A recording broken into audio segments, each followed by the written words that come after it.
doing this? I It's think gonna we're be going to be 10. close to 10. Yeah.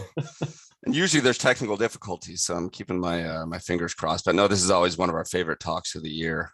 So, John, thanks for doing this.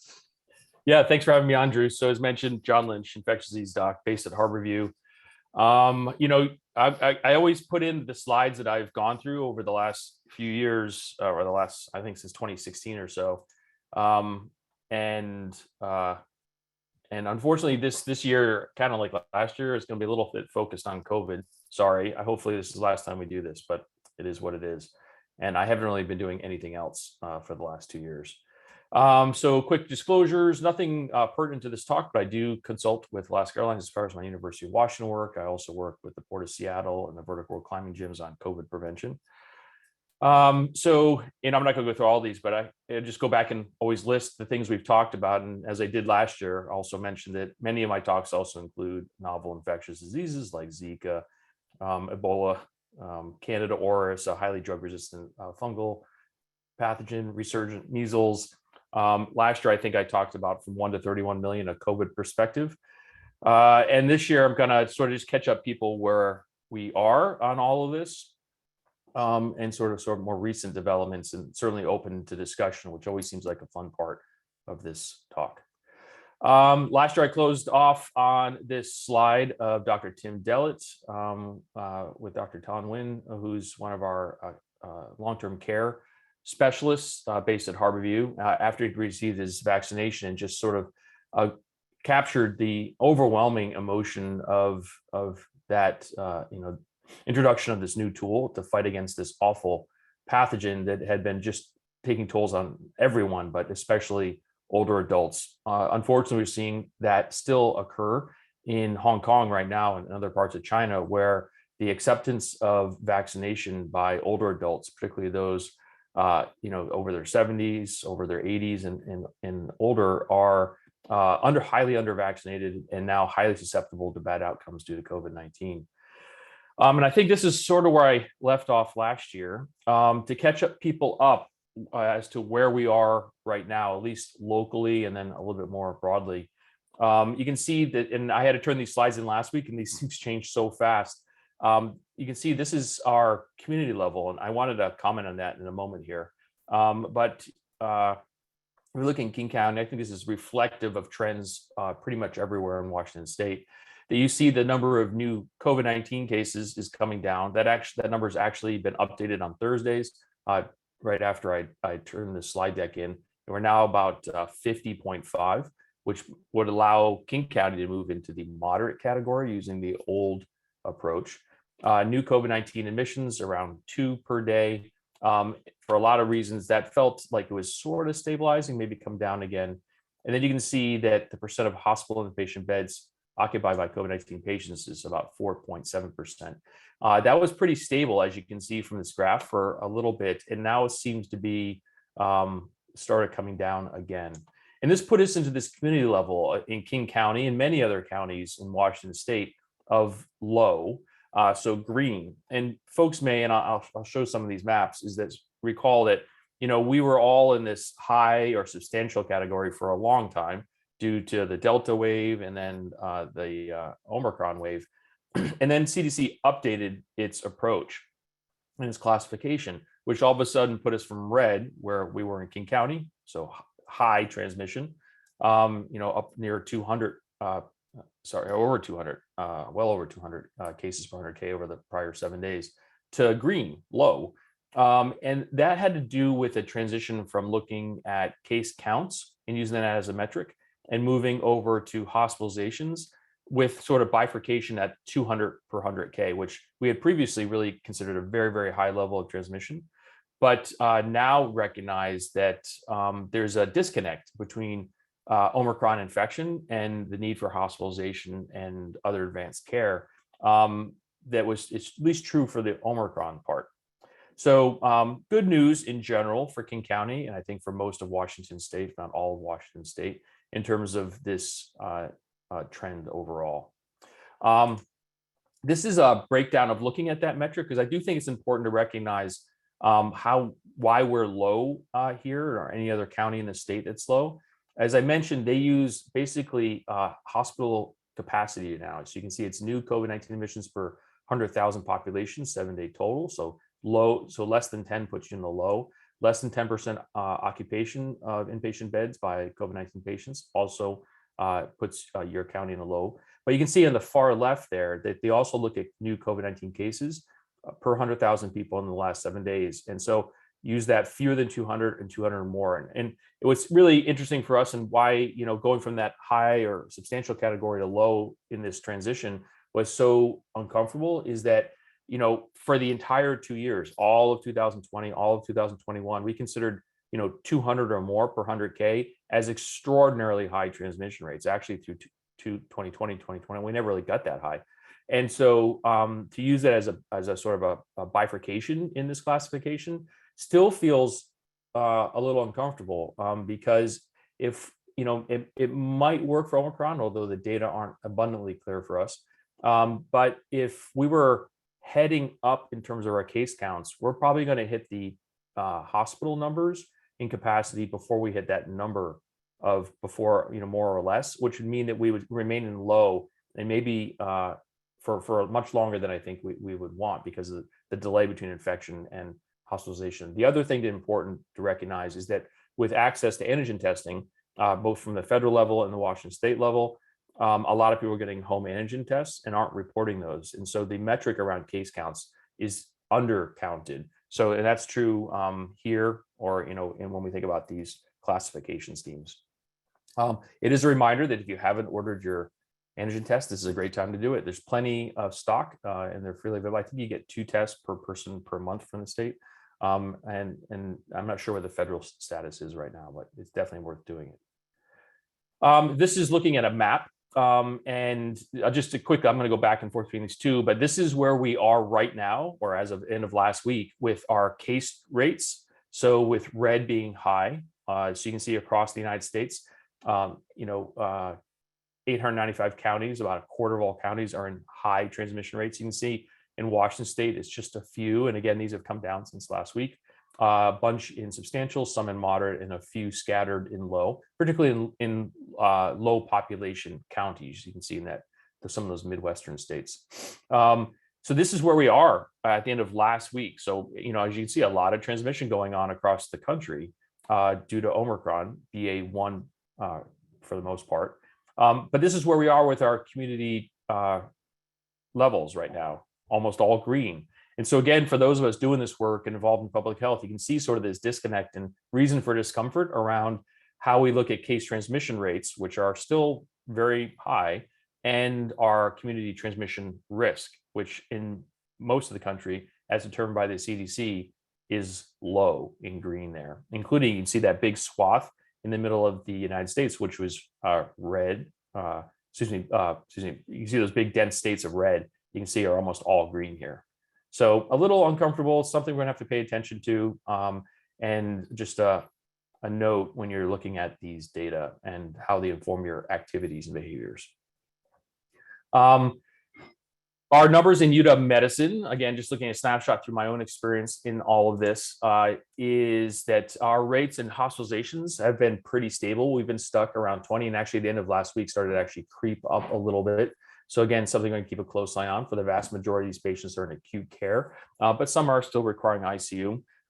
Sort of a place that I always pay very close attention to is our ECLS or ECMO population. And as of right now, we have no one in ECMO after 2 years of having extraordinarily high numbers of people on ECMO, either in the acute phase of their COVID-19 infection or with just ongoing need for care.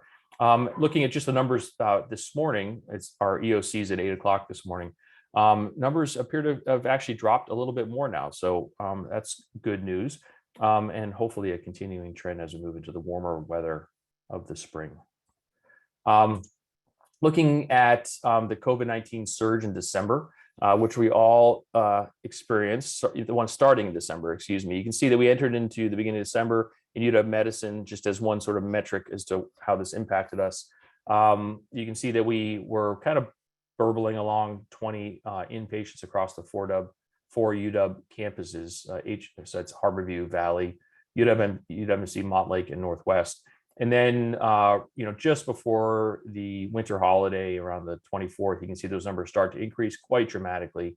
And then in beginning of February, start to come down and then sort of maintain a plateau through most of March. And again, I think maybe a signal they're coming down just now in addition. And I think this is a similar trend that we've seen all hospitals in Washington, probably almost all hospitals in the United States. One notable thing here is the number of ICU patients, or the proportion of ICU patients compared to the acute care patients, is dramatically different than we saw with Delta, particularly at UWMC, Montlake, and Harborview, two referral hospitals with large ICU populations, where we often would see more ICU patients than acute care patients. We, throughout this Omicron surge, actually proportionally saw very few ICU patients. Many of these folks in dark blue are folks who were hospitalized for very long periods of time, either on ECMO, post-ECMO, or for long periods of time. Now, all of these patients were in active isolation for this census. So, after 10 days would, for the most part, aside from ICU patients, were off. But you can see here that the vast majority of patients hospitalized with COVID-19 in UW Medicine, and it's true for other hospitals, were acute care patients. The question that always comes up is, is this for or with question as well? And that became quickly apparent. You can see, especially early, very few ICU patients on that big bump up in early January. And what I could say is it's a hard question to answer. I get asked that many, many, many times. How many of these people are being admitted with trauma and then found to have COVID but no symptoms? How many people would admitted with symptoms and with COVID? And the tricky part here is that COVID causes a wide variety of problems. And as clinical immunologists, you know about all these interesting sort of post-COVID patterns or patterns of disease that are newly associated with COVID, things like thromboses and similar, things like long COVID. We're learning about its impact on the nervous system and the brain, cardiac muscle, and similar. And so to go through each one of these and adjudicate which person has zero association with their positive COVID test versus some association versus clear association, respiratory distress associated with the COVID infection, is really hard. In addition, we know that COVID-19 tests can be positive for a very long period of time. So you have to look at the cycle time, an indicator of the viral burden in the upper respiratory tract when you do these tests. And it's only actually now that we're starting to work with the CDC and to go back through all of our January cases and actually carefully adjudicate each one of them to determine this. I would say roughly somewhere in the order of 30 to 40% of patients came in to our UW Medicine facilities with a positive COVID test, but without clear symptoms of infection. So no thromboses, no stroke, no cardiac abnormalities, no DKA, as well as no respiratory symptoms. But we don't actually know whether those folks went on to develop other symptoms, now called long COVID or similar. We don't know which proportion of them had very high cycle times indicative of low counts. But definitely something we're going to hopefully work with public health on trying to figure out, as are many other people in the country. The other thing to recognize is in this surge is the vast majority of people in this, and we'll talk a bit more about it, were unvaccinated. Particularly those who ended up in the ICU. That population, both populations in the hospital, are highly enriched for under-vaccinated folks or non-vaccinated folks. And what was kind of really tricky in this as well is that people who had been relying on prior Delta infection-mediated immunity, it didn't work for Omicron at all. And that happened very quickly. We saw reinfections in people who had Delta in December and get Omicron in January. And that happened fairly frequently, which made testing for them very, very difficult. This is looking at some of that variant transmission. So this is looking at a snapshot from the Washington State Department of Health. This only goes up through the end of February, so a few weeks back. And you can see in the different colors here are the different variants of concern, ranging from Alpha all the way down to Omicron/BA2, which I'll talk a bit more about. And I think what you can see in that early stage where we had sort of wild type out there, and then you see a pile of different variants back in spring of 2021, you saw a lot of competition going on there and maybe slower displacement and emergence of different variants. in Washington State, but kind of a mixed pile for most of the time. But then the rapid and overwhelming introduction of Delta in dark blue there, which was, pretty wild, drove a couple of surges here in Washington State, lots and lots of cases, lots and lots of morbidity and mortality associated with it. But then you can see then the subsequent displacement of Delta by Omicron. This is the light green. And again, we'll talk about the dark green BA2 here in a moment. But you can see due to the higher transmissibility of Omicron, the complete displacement of Delta, which is actually quite remarkable when you think about the evolutionary timescale. And again, I'll show you some snapshots of that here in a moment. But we're maybe entering into this pattern of variants of concern or variants that come through that completely displace the prior variant. In this case, Delta was much more transmissible than prior variants. And then Omicron was even more transmissible. I would say 99% of the Omicron that we're seeing in Washington State is of the subvariant called BA1.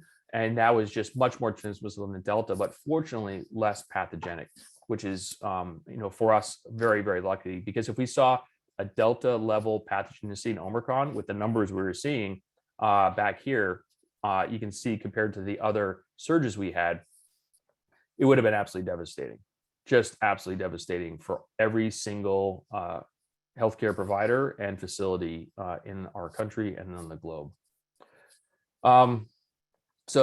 But you can see those little dark green areas there. That signals BA2, which is this new subvariant that we're talking about. So here's another way to look at this at the country level, looking at immune escape and the emergence of new variants. So this is a plot from a slide developed by Dr. Trevor Bedford and colleagues at the Fred Hutch Cancer Research Center. And what you see here is the country level is you look at the estimated variant cases is on the y-axis in time on the x-axis going from November of last year to March of this year, where you see, in most of these countries, Delta pretty much all of the cases. And then you can see the Omicron numbers in orange here. And what's, I think, really, really interesting is not only the absolute number of cases you can see caused by Omicron, which in almost all countries is extremely high and higher than Delta, but you can see the rapid basic genetic or genomic displacement of Delta by Omicron. And I think this pattern is a really important one for us to get a handle on because it may portend the future when we start seeing additional variants, including the BA2 subvariant of Omicron. But I think you can see pretty clearly here that every time you see Omicron arise, Delta was displaced over time and essentially went to nearly zero. And so countries that were reporting Omicron, by the time you see those plateaus, it was 100% Omicron and almost nothing else there. And again, there's some difference in some of these patterns. Obviously, on the far right, you see New Zealand, which had a very effective program to keep Omicron or all COVID out of their country. But now with opening up, you see that rapid increase in Omicron, fortunately not leading to a high case fatality rate because of the less lethality, the lower morbidity of Omicron, but also a highly vaccinated population. So this is a snapshot from the UW Clinical Virology Lab, and I just want to make out a couple of points here. So again, this is just a different way of looking at these data, sort of in a different pattern, with each color representing different variants. And I just wanted to highlight one important point here. So this is, again, UW Clinical Virology Lab, so a subset of all tests done in Washington State, but a large number, and I think representative of what's happening in our state. And one thing I wanted to point out here is that this, I put those blue lines, is sort of a rough estimate from when Delta emerged, so that green area, to the time it became 100% of all cases. And you can see from that, from April 2021, when we first started hearing Delta, to sort of midsummer. So in the course of like 6 months or so, maybe a little bit longer, roughly, we had complete replacement of prior strains by Omicron, right? So that big mix, that heterogeneous pile of different variants, were all eliminated and replaced 100% by Delta in about 6 months. And what's interesting here is you think about other comparable respiratory tract infections, infectious diseases like influenza, that pattern usually takes about 5 years for Dr. Bedford and some of his work that he's done. So this is a really fast, rapidly evolving pathogen, and these variants have a habit in the short term that we've observed them of rapidly displacing prior variants when they hit certain transmission thresholds. So that's one note. So there's very fast compared to influenza. This is looking at Omicron, and this happened from basically the beginning of December to January, middle of January. So in the order of about a month, BA1, this Omicron variant, basically displaced 100% of Delta. So we went from, thinking about respiratory viral infections of taking, years for these variants to replace each other, to 6 months to 1 month. And whether that's going to be a pattern going forward or not remains to be seen, but is definitely highly concerning in terms of the ability for SARS-CoV-2 to actually, outcompete itself with its ability to transmit. And again, fortunately, this one in pink, the Omicron variants, didn't come with a higher level of morbidity or even the same level of morbidity or mortality as we saw with Delta. It was actually markedly decreased. But that higher transmission pattern definitely led to huge impacts on our healthcare facilities with huge numbers of hospitals, huge numbers of patients, and obviously a big impact on our families, our communities, and our healthcare worker populations. And again, looking at how these things impact our hospitals, this is just, again, a snapshot from my own experience within UW Medicine. You can see that there's I try to roughly size these, they're not perfect, but each of these sort of emergent variants is associated with patient demand in the hospital. So we see hospitalization numbers surge. If we see hospitalization numbers surge, that means we're seeing emergency department numbers surge. We're seeing ambulatory care clinic numbers surge. We're seeing school absences and health and worker absences surge across the board, right? And so these are just sort of the sharp point of the spear in understanding what's actually happening and this clear association with the emergence of new variants. So a lot of this focus on, new variants and what's going to happen coming down the road, I think, is really, really important as we think about how we find our way with all of this. The other thing here is the challenges around vaccination and other mechanisms of immunity to COVID-19. As we all know, the vaccination campaigns against COVID have become intensely politicized, as have many other components of our response for reasons that are well beyond me and this talk. But you can see here that this approach of sort of natural mediated immunity or infection mediated immunity didn't serve people extremely well with Omicron surge. So you can see here is that if you look at estimated natural protection from prior infection and look at each one of these, Alpha did great even a year out. Delta did really well, a little bit of fade over time. But Omicron, especially after your primary infection with another variant, really did not serve you. It was essentially close to not being ever exposed. So all those people had banked on Delta, Alpha, other variant immunity based on infection. That all got wiped clean, and they were basically susceptible all over again.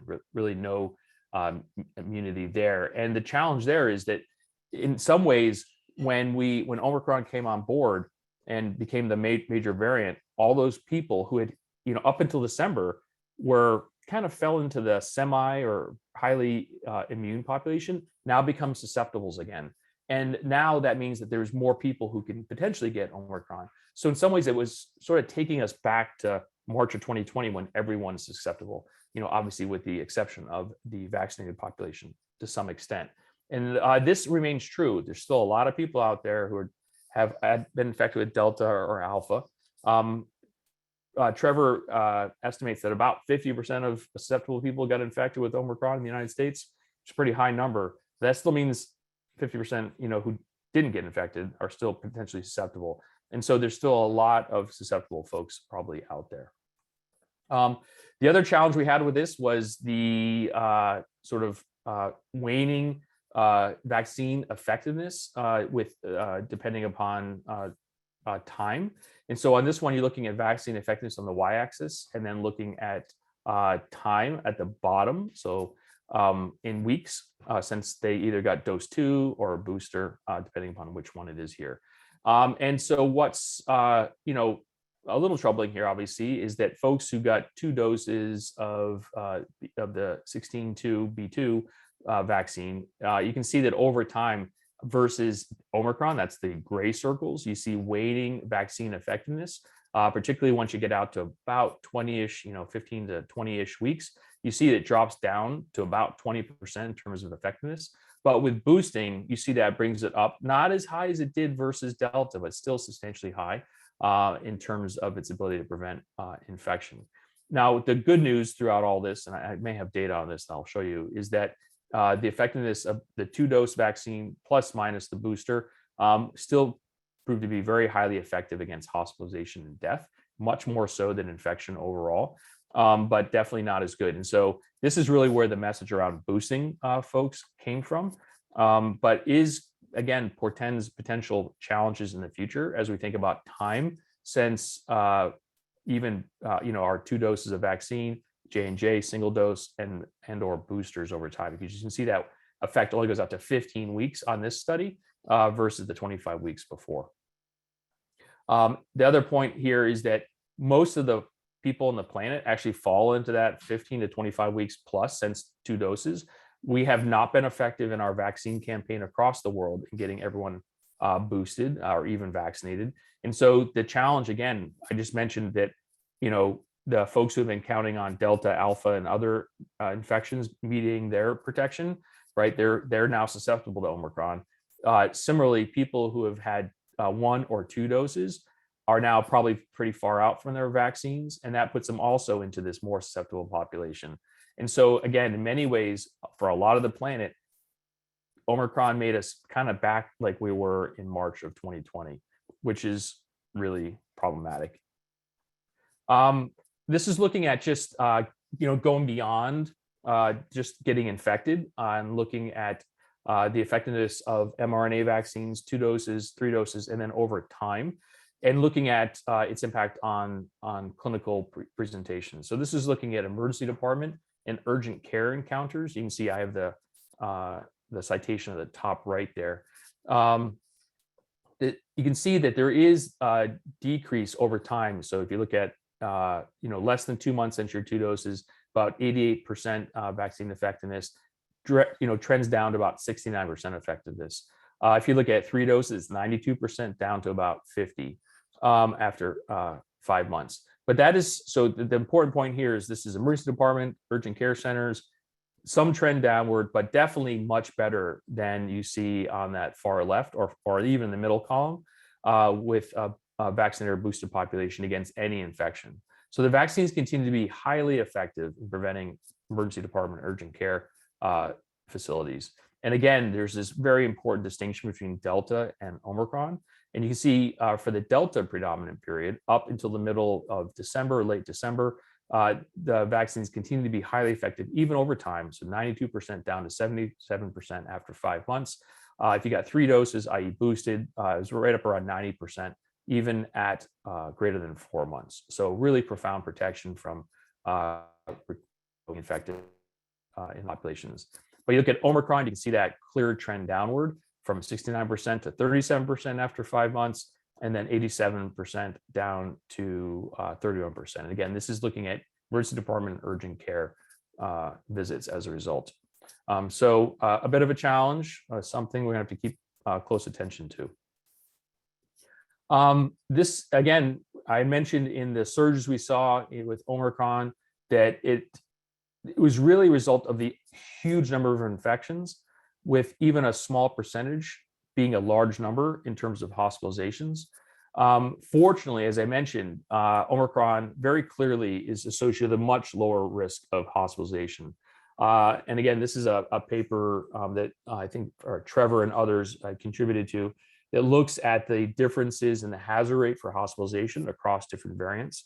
And you can see here, with Alpha just under 2, Beta and Gamma much higher, Delta just over 2 as well. But you can see with these others, and importantly Omicron at the very bottom, a much lower risk of hospitalization. And again, we got extremely lucky. I don't know what other way to put it here, because if we saw the numbers of Omicron, the higher risk of transmission, the transmissibility, and that immune evasion that we saw with Omicron, coupled with the pathogenicity of Delta, we would still be in trouble, like deep, deep, deep trouble. And I would argue we were completely unprepared to deal with that level. We are not, as a country, as a state, as a county, as a hospital, for that level of that number of patients with this level of illness. It would have been absolutely devastating. And again, this is the type of thing that keeps me awake at night. So even those low numbers, you know, while great in the moment, make me concerned about, you know, what could be happening in the future. This is a snapshot from Public Health South King County, again, demonstrating the effectiveness of being fully vaccinated, getting your 2 doses of mRNA versus boosted versus folks who are not fully vaccinated.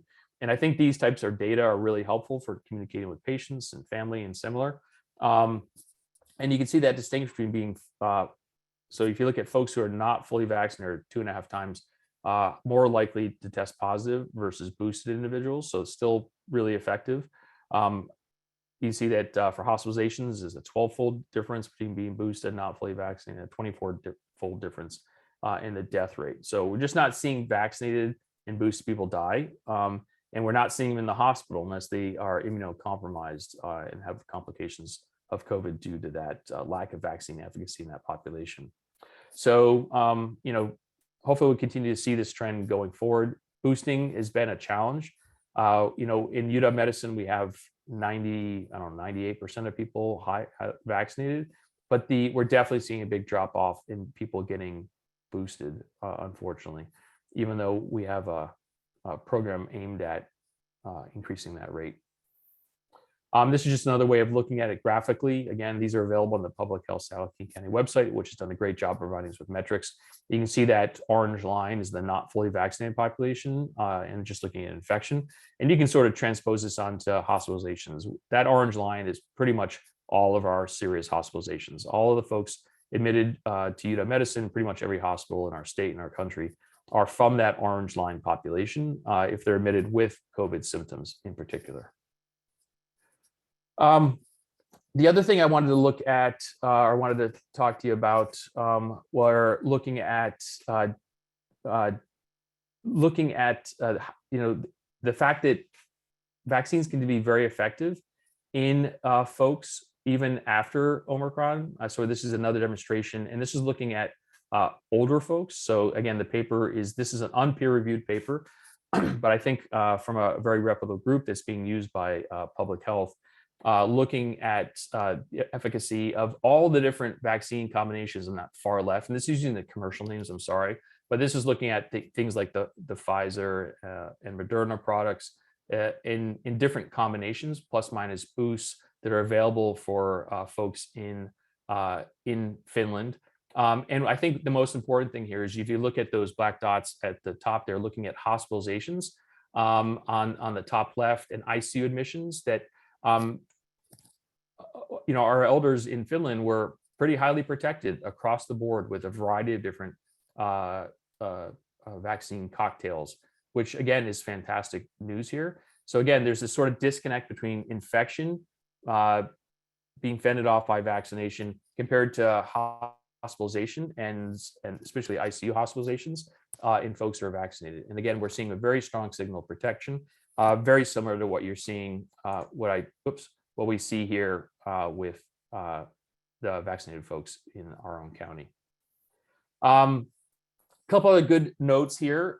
This is a paper that just came out of MMWR that basically looked at vaccine efficacy in children aged 5 to 11. You may have seen this in the media.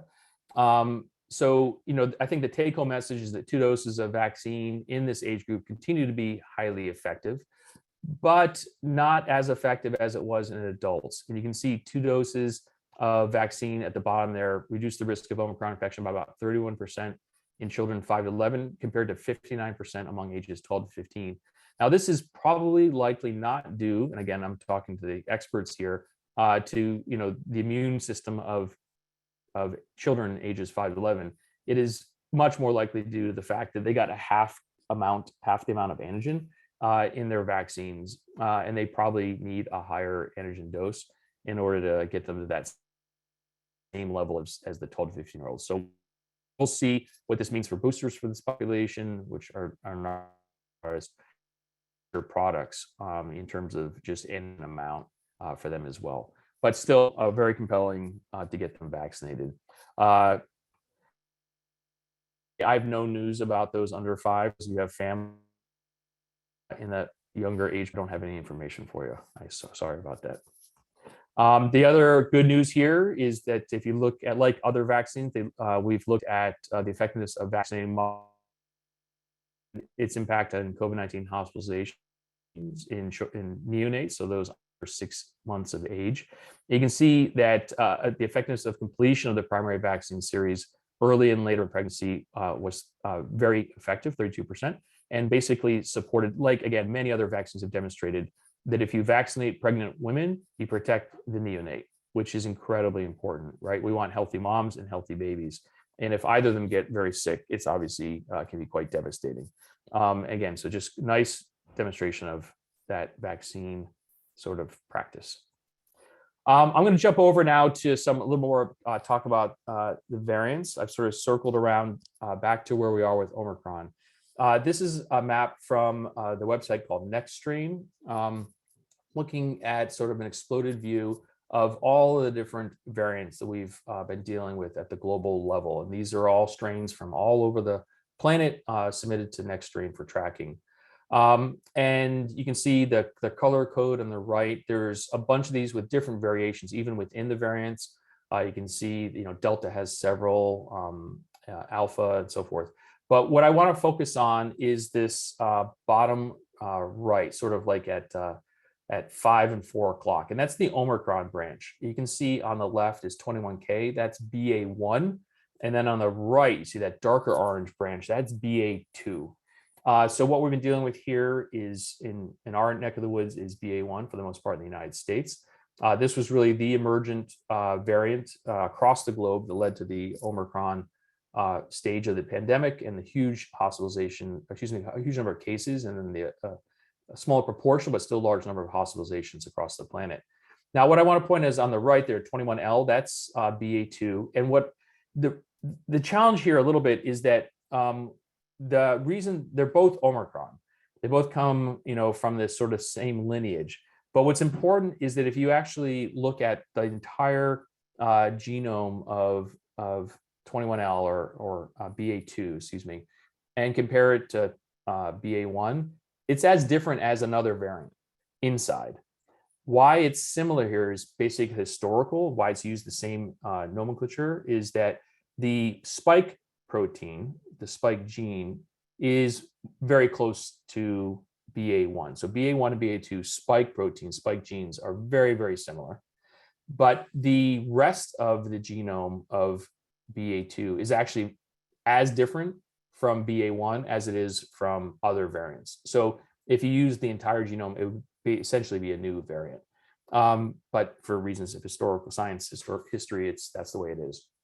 The good news about that, though, is that all the things we talked about around Omicron, infection-mediated immunity, vaccine-mediated immunity should apply to BA2 as it does for BA1. The real challenge with BA2 isn't what's inside of it necessarily in terms of our immune response, but what the inside of it actually contributes to its transmissibility. And as it stands right now, it appears that BA2 is about 5 times more transmissible than BA1, which was even more transmissible than other variants before it, but appears to have the same pathogenicity and has the same sort of level of immune evasion as BA1, which we've already been handling. So this is a map at the top from looking at that global population using NextStrain. You can see that orange is BA1, and then BA2 is that dark orange. So what we're seeing across the planet is the emergence of BA2 everywhere. And you can see, importantly, that lighter orange proportion is getting smaller. And if you go back to where I showed that country level displacement of Delta by BA1, I think I'm going to hopefully demonstrate that BA2 is going to do the same thing to BA1. And importantly, at the bottom there, again, these numbers have changed since last week. So that big purplish area is BA1. And the bottom right there, that darker pink is BA2. And you're starting to see that creep up here in the UW Clinical Virology Lab samples as well. And so just to highlight that, you can see that BA2, the bottom right there from the clinical virology. This is happening. What you're seeing that global level at the top is happening here just as well as we fully expect. This is a snapshot from the Roslin database, which UW Clinical Virology Lab contributes to, as a major member of. You can see this is looking at the Washington State data. And again, these have been updated even since I returned these data in last week. So this is 90 days ago. And you can see Omicron was essentially everything. If you go back, that green there is Delta, but you can see Omicron in basically BA1 displaced everything. All the red bars there, 91% of all specimens. You can see in purple there, though, 1.89%. If we move to 60 days, 4.25%, 30 days, 8.73%, 14 days, 18.2%, and 7 days, 21.39. And I'll just tell you, when I looked at these data again yesterday, it's at 30%. So BA2 is clearly here in Washington State, and it is clearly pushing BA1 aside. And so we're going to, whatever is happening in other parts of the world should give us some clues of what's going to happen for us down the road. So again, here's a snapshot of looking at Delta versus Omicron. So Delta is in blue and the displacement by Omicron, in this case, BA1. This is looking at the emergence of BA2 in that same graphic across the planet. And so in this one, sorry, the color shifted. So BA1 here is yellow and BA2 is orange. And so blue is Delta, same one there. And so you can see where those yellow lines, again, it's not perfect, but in many countries where you see the yellow line, BA1, start to go down, you see the BA2, this new variant, go up. And so I fully expect to see BA1 get displaced completely by BA2. And so that means whatever things are associated with BA2 are the things they're going to be dealing with in the coming weeks and months. And I'd say for the most part, again, it doesn't appear to be associated with higher morbidity or mortality than BA1, but is more transmissible. And so that's going to have impact on places that have rolled back non-pharmaceutical interventions like masking, distancing, and so forth. So all the, having no masks in schools, no mask in public dense indoor spaces, in similar practices, this thing is going to exploit. To what extent and how much that impacts our societies remains to be seen. So I try to think of a way to sort of visualize this. I'm not so sure this is effective, but if we just think about, when we see, SARS-CoV-2 enter into our society and we see each of these variants, some proportion, all the people who get COVID are infected. Some proportion end up in the hospital, and some proportion die as a result of infection. We've seen this every time. And the challenge is that, each one of these variants is associated with different percentages. Obviously, infections impact things like clinics, urgent cares, emergency department, obviously impact health workers to either themselves, their families, their children in school, and similar. And obviously, hospitalizations lead to hospitalizations, and death is obviously tragic. But I'm trying to think about, with BA1, we had a huge number of infections. Now, the proportion of people who are hospitalized was much smaller than we saw with Delta and other variants. But because it was such a huge number of people, the number of hospitalizations was, off the charts, right? It was insane. And the number of people who died was still very high, although proportionally lower than we saw in others. And again, Trevor has estimated about 50% of people in the United States who are susceptible got infected with BA1, which is unbelievable in terms of absolute numbers. So when we think about that sort of framework and we think about what's happening in other parts of the world, this is a snapshot from Our World in Data that looks at what's happening, again, the end of last week. So you can see March 13th. And I just looked at it from December through March 13th of this year, and hospitalization. So this is looking at newly confirmed, this is cases per 100 million people. And what you see here is Germany's actually started to go up. The UK started to go up, and Italy started to go up. Now, fortunately, you can see that, India and so forth have been pretty stable. United States, South Africa, Canada headed downward. But, concern after sustained downward trends, remarkable downward trends in some of these other countries in Europe.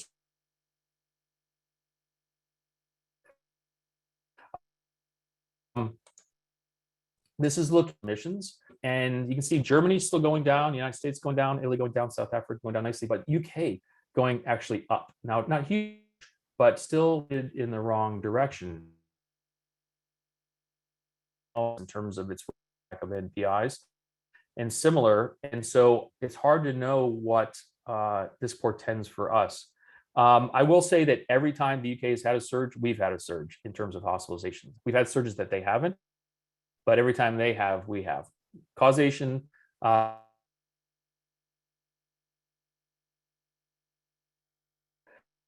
looking at from compared to based on prior years. And you can see that the United Kingdom still remains fairly low, South Africa up a bit, but you can see that the unexpected mortality still remains quite high up through January here in the United States. So hopefully that will come down. But again, I'm trying to look forward at some of these other countries. There's clearly some difference between the United States and places like the United Kingdom and Germany in terms of our outcomes. They've managed to handle their death rate in a way that we have not. And so again, try to use those as predictors for what we're going to deal with is the best we can do. This is looking at just some of the problems that are going on right now across the world. I think people have heard in the media about the devastation going on in some parts of China, but particularly Hong Kong. And I would say that this is an unlikely scenario for us, hopefully. What we're really seeing here is this is looking at the 7-day average of COVID-19 deaths per million people. And you can see after a really flat number in Hong Kong through the last couple of years, a awful and devastating increase in mortality. And what this is really being driven by is deaths in older adults over 70, over 80, over 90, who are under or unvaccinated. There's been enormous resistance to getting fully vaccinated or vaccinated at all among older adults, in part because they've had good control of COVID in their community. And so because folks haven't seen a risk and suspicion of vaccine products, these highly susceptible individuals, folks at very high risk for bad outcomes, have been not vaccinated. And now we're starting to see the impact of this really, really transmissible strain, Omicron, in this community. And this is really, really tragic. And I hope, based on all the data we have, this shouldn't be the same for us, given the much higher rates of vaccination in our elders in the United States. Not perfect, but definitely better. And you can see that just to compare and contrast. So this is Hong Kong on the left, looking at case fatality in red, and looking at blue with cases. You can see that 66% of folks over 80 are unvaccinated when Omicron took off. So highly transmissible respiratory virus. Got a lot of people who are unvaccinated, high risk for bad outcomes. You can see case fatality rate of about 4.7%. And you can see on the right, looking at, they have 2% unvaccinated in that same population, and their case fatality rate is less than 1%, which is tremendous. So you can just see the impact of vaccination still, even with some of that immune evasion, immune escape in Omicron, being vaccinated, particularly for folks who are at high risk, is highly, highly effective, even when numbers are comparable. The other thing I want to talk about is looking at other markers of resurgence. So we know that BA2 is definitely on its way here. We've seen a brisk increase in that in Washington State and across the country, well over 20%, probably most of the United States right now. The other question is not only which variant, but how much COVID is out there.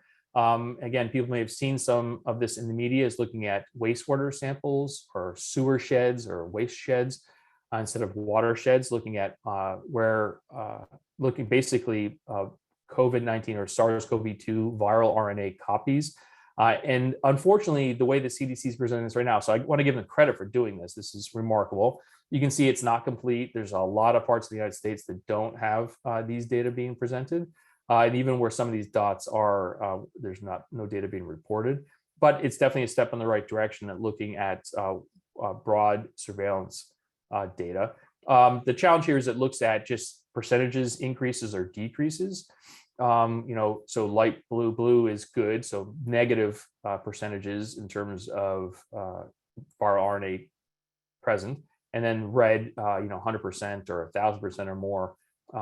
You can see, and across the country, some are presenting way more and some are presenting way less. The challenge here is we don't know what the base numbers are. So if you have one copy and now you have 1,000, That's probably meaningless from a surveillance perspective, but it gives you 1,000% increase in your number. So hopefully we get more data on this, more transparency around what these.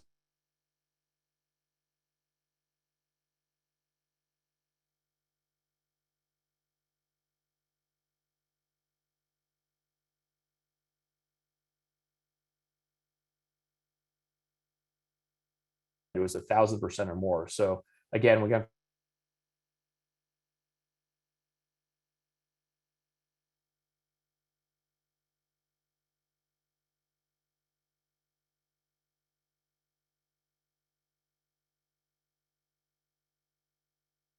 that getting access to them, supply chain is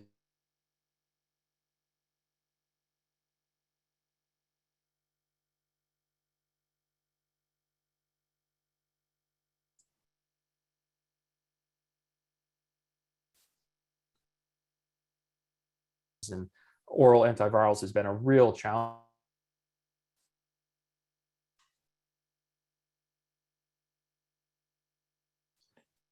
Hey, John, your internet's been cutting out the past couple slides.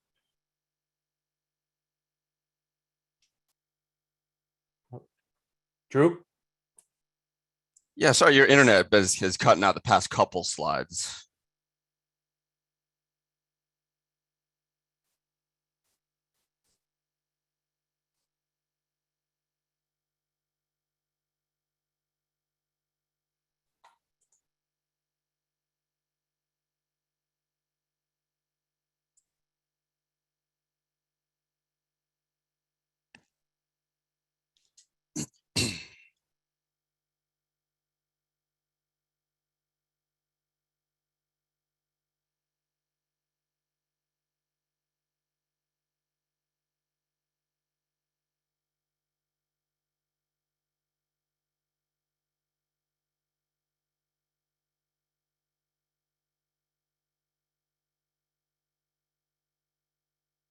Drew, can you hear me now?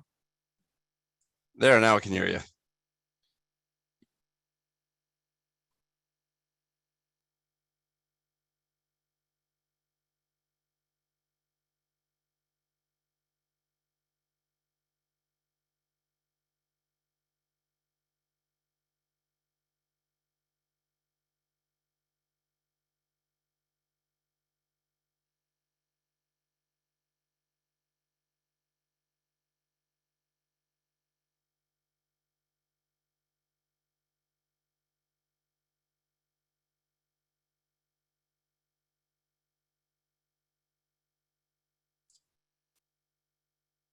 Drew? Now I can hear you. Okay, I called on my phone. Okay. Sorry about that. Oh, great. I'm going to go back here. Where did I drop off here? Drew, Couple slides back. tell me when to stop. Oh, Back. that's funny. So yeah, because you're stuck on the third. I'm sorry, it's going a little bit slow. I can see it's delayed on the thing there.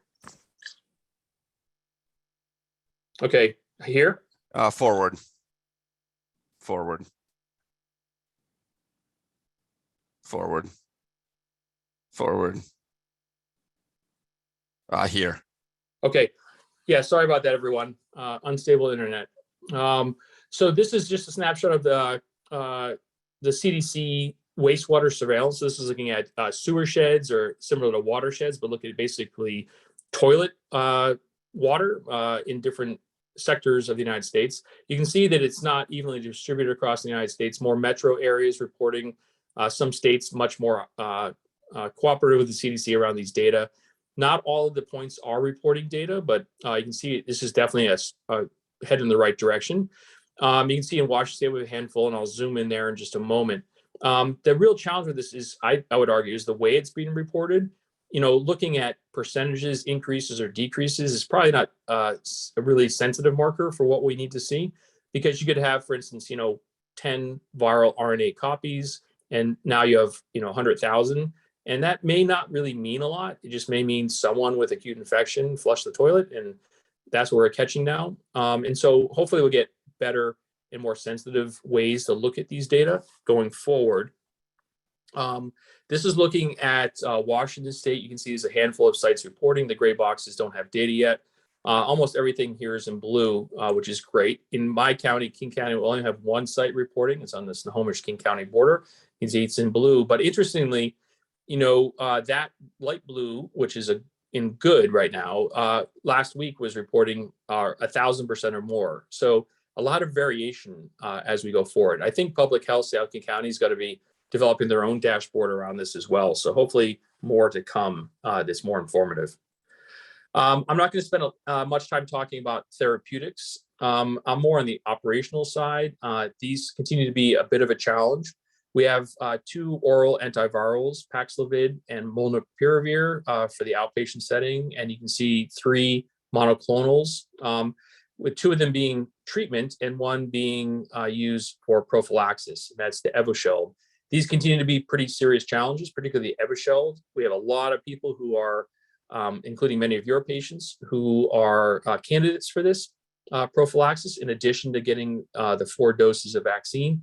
But the health systems continue to struggle with this. Supply chain's been good, but setting up mass infusions for these large populations of patients has been quite challenging, in addition to mass vaccination, mass testing sites, and similar.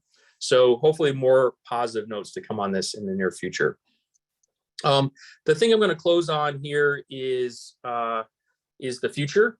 People may have heard of these Deltacron sort of nightmare variants. I'd say that's not my concern. The few that have been out there haven't been notably important, very rare. But what we are worried about is different ways that this coronavirus can evolve.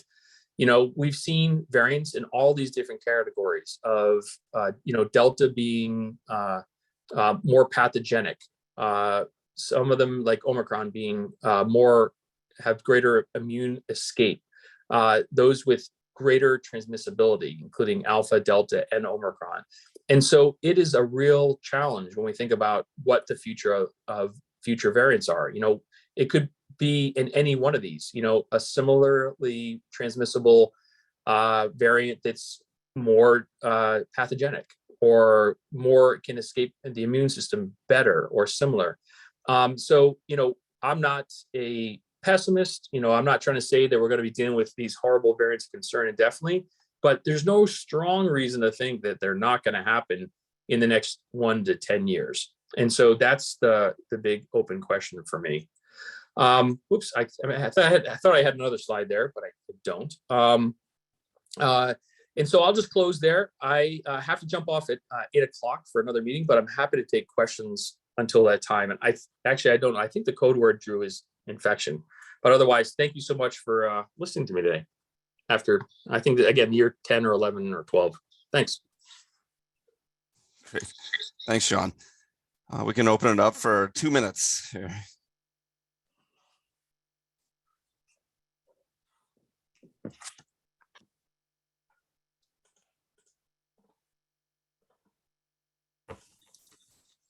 John, can you hear me?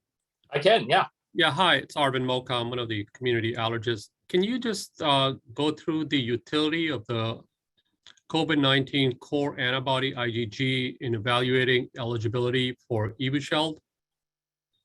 I actually don't know the strong answer to that. My understanding was that all those patients, regardless of their lab testing, are eligible. It's based on their clinical history, not their lab tests. But I can confirm that for you. I have not been very active on the therapeutic side. My colleague, Dr. Shirisha Danareddy, is really the expert on that.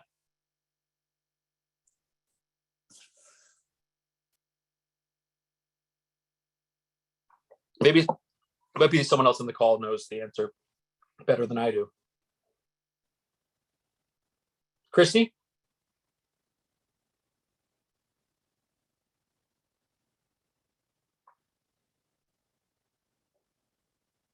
That was a mistake. Sorry. Okay.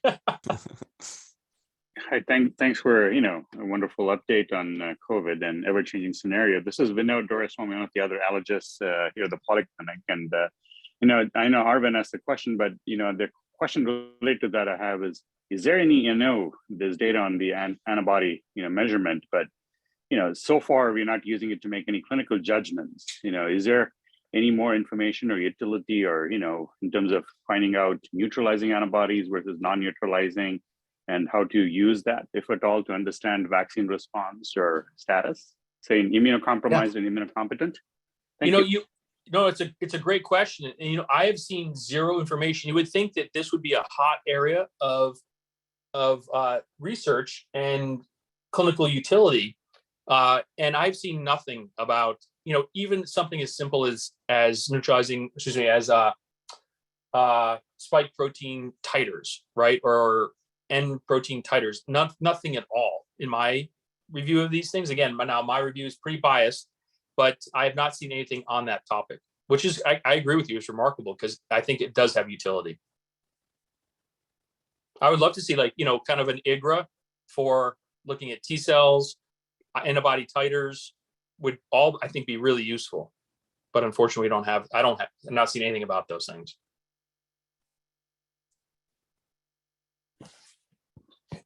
Drew, I'm sorry, I got to jump off. No, thanks again, John. Appreciate it. Okay, everyone. Have a great day. Bye-bye.